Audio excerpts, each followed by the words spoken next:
अस्सलामु अलैकुम। मुझे नहीं पता, शायद बाहर गार्डन में ताज़ा हवा खाने गए हों, वैसे भी थक गए होंगे यहाँ बैठे बैठे। नजमा जब सोई थी तो इसके साथ कमरे में जाजा और सोबिया थे। इसे लगा वो दोनों मियाँ बीवी कुछ देर के लिए ताज़ा हवा खाने चले गए होंगे। इसने अपने अंदाजे के मुताबिक नर्स को जवाब दिया। वो वॉशरूम से बाहर आई तो अपने जानी दुश्मन को सेल पेंट की जेब में रखते हुए कमरे के अंदर आते हुए देखा। क्यों किया क्यों मुहीब? कैसे अपने ही बच्चे को मार दिया?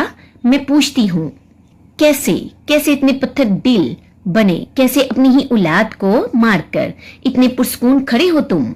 मुहीब को देखते ही इसका खुद पर काबू न रहा था। वो गुस्से और गम से पागल हुए जा रही थी।